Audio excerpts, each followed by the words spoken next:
Dude, this thing is freaking cracked. What the? Hey everybody, NEWBRO here, and as many of you know, the Chimera is a pretty busted AR, and today I'm going to show you how to take it from pretty busted to downright overpowered.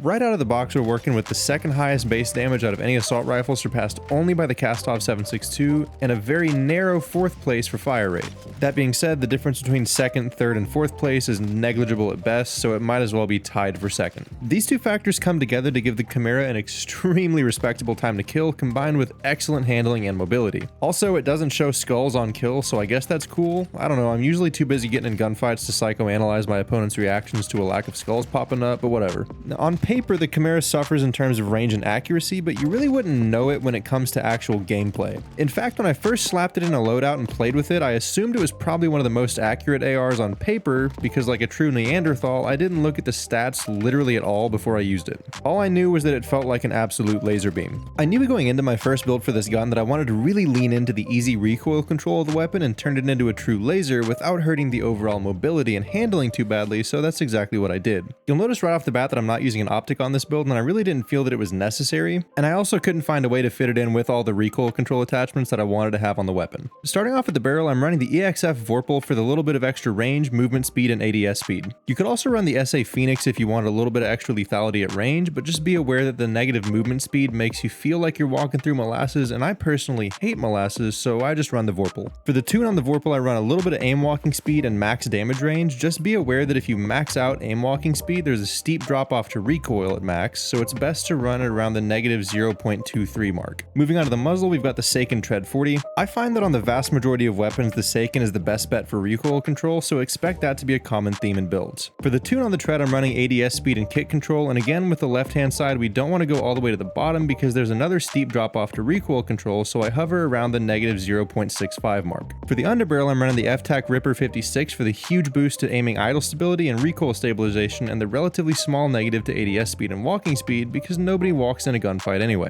A quick side note on aiming idle stability, it's super important because that aiming idle sway doesn't actually stop while you're firing, so any improvement to idle sway will contribute to noticeably tighter shot groupings, which is why the Ripper is by far my most used underbarrel. And if you didn't know that little tidbit about idle sway, go ahead and drop me a like and consider subscribing for more helpful COD content. For the Ripper tune, I'm running maxed out ADS speed and aiming idle stability. There aren't any major drop-offs, so this one's good to max out. Now on to probably the most important attachment, the 45 round mag. This helps out tremendously with stringing together multiple gunfights and winning long-range engagements because the fire rate on the Chimera is actually pretty aggressive. The mobility and handling downsides exist, but they're mostly mitigated by other attachments, so I don't really notice them in normal gameplay, but I really notice the extra 15 rounds. Finally, for the laser, we're rocking the VLK 7mW for that sweet handling and aiming idle stability. You could also run the quickfire laser, but be aware that because the handling bonus isn't as high, your handling will go slightly negative overall rather than slightly positive, and you'll miss out on the aiming stability. Put it all together and you turn the Chimera into an absolute laser beam with a frankly stupid time to kill, SMG level handling and mobility, and small LMG ammo capacity. Overall, this is my favorite assault rifle in the game right now because it gave me all the jollies that I thought I was going to get with the M13.